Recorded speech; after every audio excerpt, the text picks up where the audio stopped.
ജീവൻ മുക്തി വിവേകം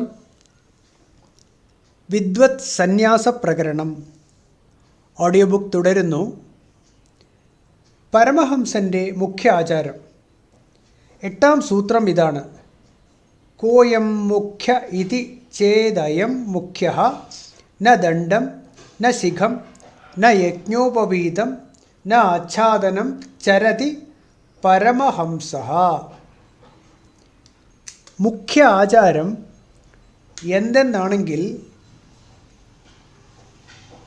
ഇതാണ്: ദണ്ഡമില്ല, ശിഖയില്ല, യജ്ഞോപവീതമില്ല, ആച്ഛാദനമില്ല. ഇങ്ങനെയാണ് പരമഹംസൻ ജീവിതം നയിക്കുന്നത്. വിവിധുഷുവായ പരമഹംസന് ശിഖയും യജ്ഞോപവീതവും മുഖ്യമല്ലാതിരിക്കുന്നതുപോലെ വിദ്വത് പരമഹംസന് ദണ്ഡവും ആച്ഛാദനവും കൂടി മുഖ്യമല്ലെന്ന് അറിയേണ്ടതാണ്. ദണ്ഡവും ആച്ഛാദനവും സമ്പാദിക്കുന്നതിലും സൂക്ഷിക്കുന്നതിലുമൊക്കെ ചിത്തനിരോധം സാധ്യമാകാതെ വരുമെന്ന് കരുതിയാണോ അവയ്ക്ക് മുഖ്യത്വം നിഷേധിക്കുന്നത്? അങ്ങനെയല്ല. പരമഹംസ ചിഹ്നമായി അംഗീകരിക്കുന്നവ അതിനെ വിരോധിക്കുന്നവനായി അങ്ങനെയല്ല പരമഹംസ ചിഹ്നമായി അംഗീകരിക്കുന്നവ അതിനെ വിരോധിക്കുന്നവയായി തീരാനിടയില്ലല്ലോ. വരനെ കൊല്ലാനല്ലല്ലോ കന്യകയെ വേളി കഴിക്കുന്നത്. ഇനിയും ആച്ഛാദനാദി കൈവെടിഞ്ഞാൽ ശീതാദിബാധയ്ക്ക് പരിഹാരം എന്ത് എന്നൊരു ശങ്ക വരാം. അതിന് സമാധാനമാണ് 9ാം സൂത്രം: ന ശീതം ന ചോഷ്ണം ന സുഖം ന ദുഃഖം ന മാനാപമാനൗ ച ഷഡൂർമിവർജം. ശീതമില്ല, ഉഷ്ണവുമില്ല, സുഖമില്ല, ദുഃഖമില്ല, മാന അപമാനങ്ങളുമില്ല, ഷഡ്ഢൂർമികളുമില്ല എന്നർത്ഥം. ചിത്തവൃത്തികളെല്ലാം നിരോധിച്ചിരിക്കുന്ന യോഗിക്ക് ശീതമില്ല. അതുണ്ടെന്ന തോന്നലിന് അദ്ദേഹം വഴങ്ങുകയില്ല എന്ന് താൽപ്പര്യം. കളിയിൽ മുഴുകിയിരിക്കുന്ന കുട്ടിക്ക് പുതപ്പും മറ്റുമില്ലെങ്കിൽ പോലും മഞ്ഞുകാലത്ത് പുലർച്ചയ്ക്ക് തന്നെയും തണുപ്പുണ്ടെന്ന് അനുഭവപ്പെടുന്നില്ല. അതുപോലെ ആത്മാനന്ദത്തിൽ ലയിച്ചിരിക്കുന്ന യോഗിക്കും ശീതം അനുഭവപ്പെടുന്നില്ല. വേനൽക്കാലത്തെ ചൂടും ഇതേമാതിരി തന്നെ യോഗിക്ക് അനുഭവപ്പെടുന്നില്ല എന്നറിയേണ്ടതാണ്. വർഷക്കാലത്തെ ചൂടും തണുപ്പും രണ്ടും അനുഭവപ്പെടുന്നില്ലെന്ന് കാണിക്കാനാണ് സമുച്ചയ പദം പ്രയോഗിച്ചിരിക്കുന്നത്. ശീതോഷ്ണങ്ങൾ അനുഭവപ്പെടുന്നില്ലെന്ന് വന്നാൽ അവയുടെ ഫലമായുണ്ടാകുന്ന സുഖദുഃഖങ്ങൾ അനുഭവപ്പെടുന്നില്ലെന്നുള്ളത് യുക്തം തന്നെ. വേനൽക്കാലത്ത് തണുപ്പ് സുഖവും മഞ്ഞുകാലത്ത് തണുപ്പ് ദുഃഖവുമാണ്. ചൂട് നേരെ മറിച്ചും. മറ്റൊരാളിൽ നിന്നുമുണ്ടാകുന്ന സത്കാരമാണ് മാനം, തിരസ്കാരമാണ് അപമാനം.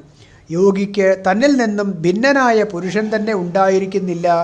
അതുകൊണ്ട് മാനാപമാനങ്ങളുടെ പ്രശ്നമേ ഉദിക്കുന്നില്ല. സമുച്ചയം പ്രയോഗിച്ചിരിക്കുന്നത് കൊണ്ട് യോഗിക്ക് ശത്രു മിത്ര രാഗദ്വേഷാദി ദ്വന്ദ്വഭാവങ്ങളൊന്നും തന്നെ ഇല്ലെന്ന് വന്നുകൂടുന്നു. വിശപ്പ്, ദാഹം, ശോകം, മോഹം, ജര, മരണം എന്നിവയാണ് ഷഡ്ഢൂർമികൾ. ഇവയിൽ വിശപ്പും ദാഹവും പ്രാണധർമ്മങ്ങളാണ്. ശോകവും മോഹവും മനോധർമ്മങ്ങൾ. ജരയും മരണവും ദേഹധർമ്മങ്ങൾ. സദാ ആത്മതത്വ അഭിമുഖനായി വർത്തിക്കുന്ന യോഗിയെ പ്രാണ മനോദേഹധർമ്മങ്ങളായ ഈ 3 ദ്വന്ദ്ങ്ങളും ബാധിക്കുന്നില്ല എന്ന് പറയുന്നത് യുക്തം തന്നെ. ഇവിടെ ഒരു സംശയം വരാം. യോഗിക്ക് സമാധി ദശയിൽ ശീതാദി ക്ലേശങ്ങളില്ലെന്ന് സമ്മതിക്കാം. എന്നാൽ വ്യവഹാര ദശയിൽ നിന്ദാദിക്ലേശങ്ങൾ സംസാരിക്കേ തന്നെ യോഗിക്കും സംഭവിക്കാതിരിക്കുന്നത് എങ്ങനെ? ഈ സംശയത്തിനുള്ള മറുപടിയാണ് 10ാം സൂത്രം: നിന്ദ ഗർവ മത്സര ദംഭ ദർപ്പേച്ഛാദ്വേഷസു സുഖ ദുഃഖ കാമ ക്രോധ ലോഭ മോഹ ഹർഷ അസൂയ അഹങ്കാരാദീംശ്ച ഹിത്വാ എന്ന്. നിന്ദ, ഗർവം, മത്സരം, ദംഭം, ദർപ്പം, ഇച്ഛ, ദ്വേഷം, സുഖം, ദുഃഖം, കാമം, ക്രോധം, ലോഭം, മോഹം, ഹർഷം, അസൂയ, അഹങ്കാരം തുടങ്ങിയവയെയും ഒഴിവാക്കണം എന്നർത്ഥം. പലതരം ആളുകൾ ഒരുവനെക്കുറിച്ച് പറയുന്ന ദോഷവാക്കുകളാണ് നിന്ദ. മറ്റുള്ളവരെക്കാൾ താൻ കേമനാണെന്ന ചിന്തയാണ് ഗർവം. വിദ്യ, ധനം തുടങ്ങിയവയിൽ താനും അന്യരോട് തുല്യനായി തീരുന്നുണ്ട് എന്ന ബുദ്ധിയാണ് മത്സരം. മറ്റുള്ളവരുടെ മുമ്പിൽ തൻ്റെ കേമത്വം പ്രകടമാക്കുന്നതാണ് ദമ്പം. ആരൊക്കെ ശകാരിച്ചാലും കൂട്ടാക്കാതെ വർത്തിക്കുന്നത് ദർപ്പം. ധനസമ്പാദനത്തിലും മറ്റുമുള്ള ആഗ്രഹമാണ് ഇച്ഛ. ശത്രുനാശം കൊതിക്കുന്ന ബുദ്ധിയാണ് ദ്വേഷം. അനുകൂല കാര്യങ്ങൾ സാധിക്കുന്നത് കൊണ്ടുണ്ടാകുന്ന അനുഭവമാണ് സുഖം. അതിന് വിപരീതമായത് ദുഃഖം. ശാരീരിക സുഖ അഭിലാഷമാണ് കാമം. കാമം സാധിക്കാതെ വരുമ്പോഴുള്ള ബുദ്ധിക്ഷോഭമാണ് ക്രോധം. കിട്ടിയത് വിട്ടുപോകരുത് എന്ന ചിന്തയാണ് ലോഭം. ഹിതത്തെ അഹിതമായും അഹിതത്തെ ഹിതമായും തെറ്റിദ്ധരിക്കുന്നത് മോഹം. മനസ്സിലുള്ള സുഖത്തെ പ്രകടമാക്കുമാറ് സുഖപ്രസാദ ഹേതുകമായ ചിത്തവൃത്തിയാണ് ഹർഷം. പരഗുണങ്ങളിൽ ദോഷം കാണുന്നത് അസൂയ. ദേഹേന്ദ്രിയാദി ജഡങ്ങളെ ആത്മാവെന്ന് ഭ്രമിക്കുന്നത് അഹങ്കാരം. ആദിപദം കൊണ്ട് സുഖസാമഗ്രികളിൽ മമത, ധന്യഭാവം തുടങ്ങിയവ സംഗ്രഹിക്കപ്പെടുന്നു. വാസനാക്ഷയം അഭ്യസിച്ച് യോഗി നിന്ദാദി ദോഷങ്ങളെല്ലാം വെടിഞ്ഞ് വർത്തിക്കേണ്ടതാണെന്ന് താൽപ്പര്യം. ശരീരം നിലവിലുള്ളിടത്തോളം ഇവയൊക്കെ പരിത്യജിക്കുക സാധ്യമാണോ എന്ന് ശങ്ക വരാം. അതിനുള്ള സമാധാനമാണ് 11ാം സൂത്രം. സ്വവപു കുണപമിവ ദൃശ്യത്തെ യതസ്തദ്വപുരപധ്വസ്തം എന്ന്. ദേഹം നിരാകൃതമായതുകൊണ്ട് ശവമെന്ന പോലെ ഗണിക്കപ്പെടുന്നു എന്നർത്ഥം. ദേഹം നിരാകൃതമായതുകൊണ്ട് ശവമെന്ന പോലെ ഗണിക്കപ്പെടുന്നു എന്നർത്ഥം. യോഗി മുമ്പ് തൻ്റേതെന്ന് കരുതിയിരുന്ന ദേഹത്തെ ഇപ്പോൾ ആത്മാവിൽ നിന്നും വേർപെടുത്തി ശവസദൃശമായേ കാണുന്നുള്ളൂ. ശ്രദ്ധാലുക്കൾ സ്പർശനഭയം ഒഴിവാക്കാനായി ശവദേഹം ദൂരെ നിന്നു മാത്രമേ നോക്കിക്കാണുകയുള്ളൂ. യോഗിയും ദേഹത്തിൽ താതാത്മ്യഭാവം വന്നുപോകുമോ എന്ന് ഭയന്ന് എപ്പോഴും ശ്രദ്ധാപൂർവം ആത്മാവിൽ നിന്നും ദേഹത്തെ വേർപെടുത്തി കാണാൻ ഉണർന്നു വർത്തിക്കുന്നു. ഗുരുപദേശം, ശ്രുതിപ്രാമാണ്യം, അനുഭവം എന്നിവയെ ആസ്പദമാക്കി ദേഹം ചിദാത്മസന്നിധിയിൽ നിന്നും തിരസ്കൃതമായി ഭവിക്കുന്നു. അങ്ങനെ ചൈതന്യവിഹീനമായ ദേഹം ശവതുല്യം ഗണിക്കപ്പെടുന്നത് കൊണ്ട് ദേഹമുള്ളപ്പോഴും നിന്ദാദി ദോഷങ്ങൾ അനായാസേന ഒഴിവാക്കാവുന്നവയാണ്. പരമഹംസനിഷ്ഠ. യോഗിയായ പരമഹംസന് നിന്ദാദി ക്ലേശങ്ങൾ ഒരിക്കലും സംഭവിക്കുകയില്ലെന്ന് പറഞ്ഞുവല്ലോ. അത് പൂർണ്ണമായും ശരിയായി കരുതാമോ? ഒരാൾക്ക് ദിഗ്ഭ്രമമുണ്ടായാൽ സൂര്യോദയം കാണുന്നതോടെ അതില്ലാതാകുമെങ്കിലും ചില വേളകളിൽ വീണ്ടും ആ ഭ്രമമുണ്ടായി എന്ന് വരാം. അതുപോലെ ആത്മദർശനത്തോടെ ദേഹാത്മഭ്രമം മാറുന്നതെന്നത് സത്യം തന്നെ. എങ്കിലും ചിലപ്പോൾ ദേഹാത്മ സംശയമുണ്ടായാൽ വീണ്ടും വീണ്ടും നിന്ദാദി ക്ലേശങ്ങൾ സംഭവിക്കാമല്ലോ. ഈ സംശയത്തിന് മറുപടിയാണ് 12ാം സൂത്രം. സംശയ വിപരീത മിഥ്യാജ്ഞാനാനാം യോ ഹേതുസ്തേന നിത്യ നിവൃത്ത. സംശയ വിപരീത മിഥ്യാത്മജ്ഞാനങ്ങളുടെ ഹേതു അദ്ദേഹത്തെ എന്നേക്കുമായി വിട്ടുപോയിരിക്കുന്നു എന്ന സൂത്ര താത്പര്യം. ആത്മാവിന് കർത്തൃത്വാദി ധർമ്മങ്ങളുണ്ടോ ഇല്ലയോ എന്ന ചിന്തയാണ് സംശയം.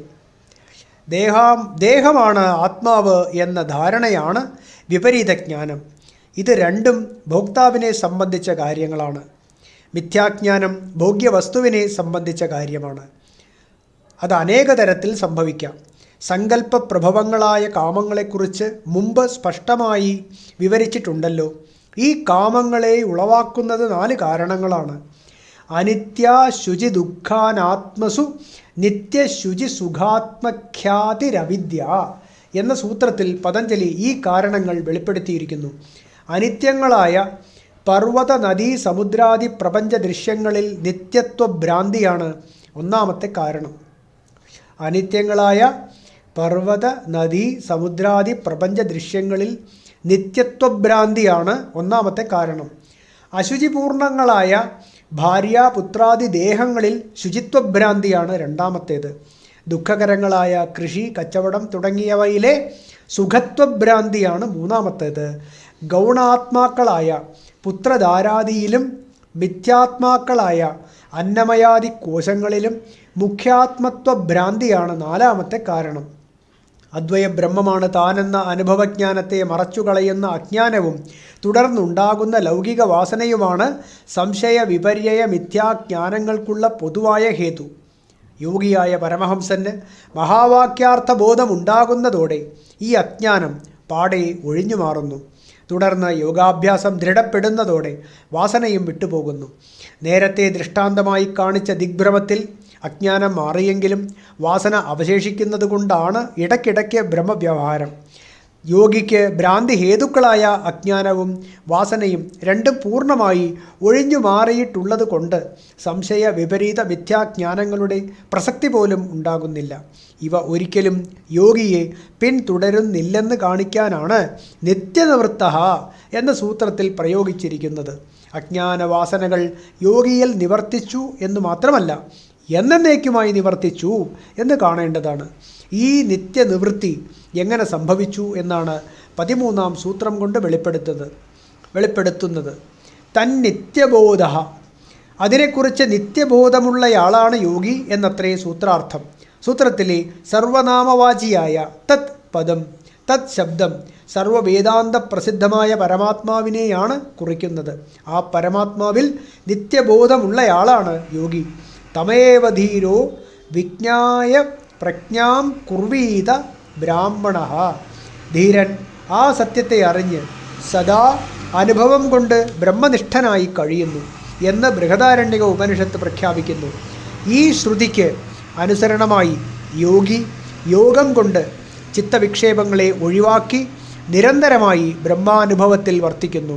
അങ്ങനെ ബോധം നിത്യമായതുകൊണ്ട് ബോധത്താൽ നാശം പ്രാപിക്കുന്ന അജ്ഞാനവാസനകൾ നിത്യേന ഒഴിഞ്ഞു മാറിയിരിക്കുന്നു എന്ന് കാണേണ്ടതാണ്. അറിയപ്പെടുന്ന പരമാത്മാവ് താർക്കികൻ്റെ ഈശ്വരനെപ്പോലെ മധ്യവർത്തിയാണോ എന്ന ശങ്കയെ ദൂരീകരിക്കാനാണ് 14-ാം സൂത്രം. തത് സ്വയമേവ അവസ്ഥിതി, അത് സ്വയം താൻ തന്നെയാണെന്ന് അനുഭവിക്കുന്നതാണ് യോഗിയുടെ സ്ഥിതി എന്നത്രേ സൂത്ര താത്പര്യം. വേദാന്തവേദ്യമായ പരബ്രഹ്മവസ്തു സ്വയം താൻ തന്നെയാണ്, തന്നിൽ നിന്ന് ഭിന്നമേയല്ല എന്ന ഉറപ്പായ അനുഭവമാണ് യോഗിയുടെ സ്ഥിതി. അങ്ങനെയുള്ള യോഗിയുടെ ബ്രഹ്മാനുഭവ സ്വരൂപമാണ് 15-ാം സൂത്രം കൊണ്ട് വിശദമാക്കുന്നത്. തം ശാന്തമചലമദ്വയാനന്ദ വിജ്ഞാനഘന ഏവാസ്മി തദേവ മമ പരമം ധാമ. ശാന്തവും അചലവും അദ്വയവും ആനന്ദവും വിജ്ഞാനഘനവുമായ പരമാത്മാവ് ഞാൻ തന്നെയാണ്, അതുതന്നെയാണ് എൻ്റെ വാസ്തവ സ്വരൂപം എന്നാണ് യോഗിയുടെ അനുഭവം എന്നത്രേ സൂത്രാർത്ഥം. ക്രോധാദി വിക്ഷേപങ്ങൾ ഇല്ലാത്തവനായതുകൊണ്ട് ശാന്തനും ഗമനാദിക്രിയകൾ ഇല്ലാത്തവനായതുകൊണ്ട് അചലനും സ്വഗത സജാതീയ വിജാതീയ ഭേദരഹിതനും സച്ചിദാനന്ദ സ്വരൂപയുമായ പരമാത്മാവ് തന്നെയാണ് ഞാൻ എന്നത്രേ യോഗിയുടെ അനുഭവം. ആ ബ്രഹ്മതത്വം തന്നെയാണ് യോഗിയായ എൻ്റെ വാസ്തവ സ്വരൂപം. അല്ലാതെ കർത്തൃത്വ ഭോക്തൃത്വാദി അനുഭവങ്ങളോടുകൂടിയ ജീവഭാവം എൻ്റെ യഥാർത്ഥ രൂപമല്ല. ജീവഭാവം വെറും മായാകൽപ്പിതം മാത്രമാണ്. ഇവിടെ ഒരു സംശയം വരാം. ആത്മാവിൻ്റെ യാഥാർത്ഥ്യം പരബ്രഹ്മസ്ഥിതിയാണെങ്കിൽ സാധാരണക്കാർക്കും സദാ ഈ ആനന്ദാനുഭവം എന്തുകൊണ്ടുണ്ടാകുന്നില്ല? ആത്മാവിൻ്റെ യാഥാർത്ഥ്യം പരബ്രഹ്മസ്ഥിതിയാണെങ്കിൽ സാധാരണക്കാർക്കും സദാ ആനന്ദാനുഭവം എന്തുകൊണ്ടുണ്ടാകുന്നില്ല? ഈ സംശയത്തിന് സമാധാനം ദൃഷ്ടാന്ത സഹിതം ഇങ്ങനെ വിവരിക്കപ്പെട്ടിട്ടുണ്ട്. പശുക്കളുടെ ദേഹത്തിൽ സ്ഥിതി ചെയ്യുന്നവയാണല്ലോ പാലും നെയ്യും. പക്ഷേ അതുകൊണ്ട് മാത്രം അവ പശുവിൻ്റെ ശരീര അവയവങ്ങൾക്ക് പോഷകങ്ങളായി ഭവിക്കുന്നില്ല. നേരെ മറിച്ച് അവ വേർപെട്ട് കിട്ടുന്നതോടെ ആരുടെ ശരീര അവയവങ്ങളെയും പോഷിപ്പിക്കാൻ സമർത്ഥകങ്ങളായി തീരുന്നു. ഏവം സർവശരീരസ്ഥഃ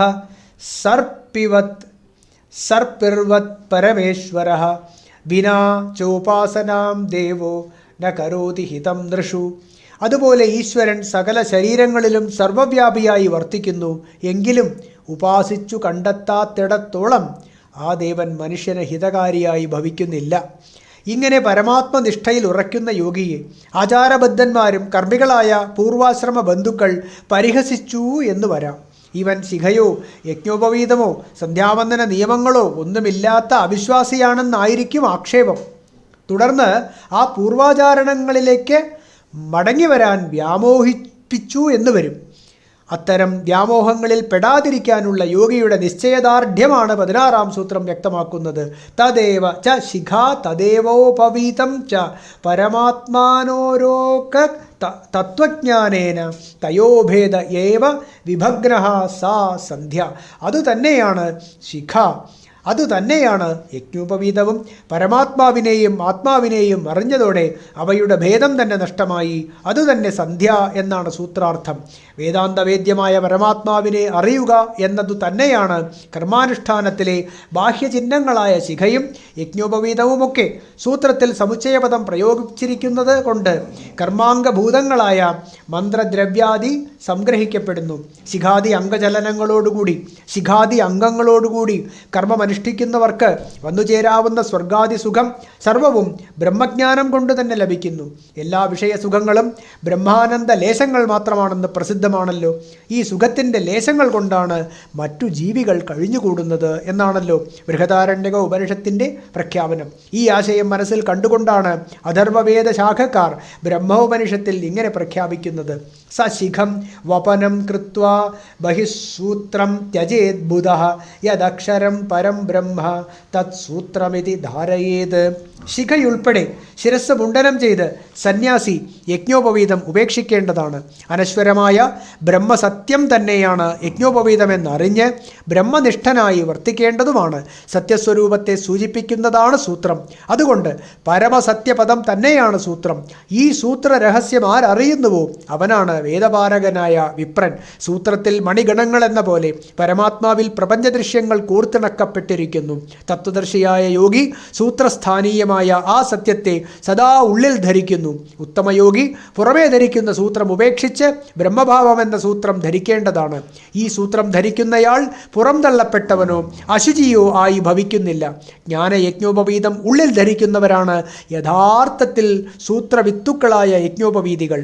ജ്ഞാനയജ്ഞോപവീതം ഉള്ളിൽ ധരിക്കുന്നവരാണ് യഥാർത്ഥ സൂത്രവിത്തുക്കളായ യജ്ഞോപവീതികൾ. ബ്രഹ്മനിഷ്ഠന്മാർക്ക് ജ്ഞാനമാണ് ശിഖ, ജ്ഞാനമാണ് യജ്ഞോപവീതം. എന്തിനേറെ അവർക്ക് പരമവും പവിത്രവുമായിട്ടുള്ളത് ജ്ഞാനമത്രേ. ജ്ഞാനമയമായ ശിഖ ധരിക്കുന്ന വിദ്വാനാണ് ശിഖി, അല്ലാതെ വെറും കേശധാരികളെ ശിഖകളെന്ന് പറഞ്ഞുകൂടാ. വൈദിക കർമ്മങ്ങൾക്ക് അധികാരികളായവർ കർമാംഗമായ ജ്ഞാനസൂത്രം ധരിച്ചിരിക്കേണ്ടതാണ്. ജ്ഞാനമയമായ ശിഖയും യജ്ഞോപവീതവും ആർക്കുണ്ടോ പൂർണ്ണ ബ്രാഹ്മണ്യം അയാളുടേതാണ്. ഇതാണ് ബ്രഹ്മജ്ഞാനികളുടെ അഭിപ്രായം. ജ്ഞാനമയങ്ങളായ യജ്ഞോപവീതങ്ങളെപ്പോലെ തന്നെയാണ് യോഗിയുടെ സന്ധ്യയും. ശാസ്ത്രഗമ്യനായ പരമാത്മാവും ഞാൻ എന്നിങ്ങനെ അറിയപ്പെടുന്ന ജീവാത്മാവും ഒന്ന് തന്നെ എന്ന മഹാവാക്യാർത്ഥം ഗ്രഹിക്കുന്നതോടെ ഭ്രമം കൊണ്ട് ഉണ്ടെന്ന് തോന്നിയിരുന്ന ഭേദം അപ്പാടെ നഷ്ടമായി ഭവിക്കുന്നു. ഭ്രമം വീണ്ടും ആവിർഭവിക്കാതിരിക്കുന്നതാണ് ഇവിടുത്തെ വൈശിഷ്ട്യം. ഈ ഏകത്വ ബുദ്ധി രണ്ടിൻ്റെ ഒരുമിക്കലിൽ സംഭവിക്കുന്നതായതുകൊണ്ട് ഇതിനെ സന്ധ്യയെന്ന് വിളിക്കുന്നു. പകലും രാത്രിയും ഒരുമിക്കുന്നതിനെ സന്ധ്യയെന്ന് പറയുന്നത് പോലെ സന്ധ്യയ്ക്ക് അനുഷ്ഠിക്കേണ്ട കർമ്മങ്ങളും സന്ധ്യയെന്നറിയപ്പെടുന്നു. ജ്ഞാനിയുടെ സന്ധ്യ സർവഥാ ഏകത്വ ബുദ്ധി തന്നെയാണ്. ഇപ്രകാരം പരമഹംസനായ യോഗി ഒരിക്കലും ശ്രദ്ധാജഡന്മാരായ ആചാരബദ്ധന്മാരുടെ കെണികളിൽ വ്യാമോഹങ്ങളിൽ പെട്ടുഴലാൻ ഇടവരുന്നതേയില്ല. ശുദ്ധ അദ്വൈത സ്ഥിതി. Audio book തുടരുന്നതാണ്.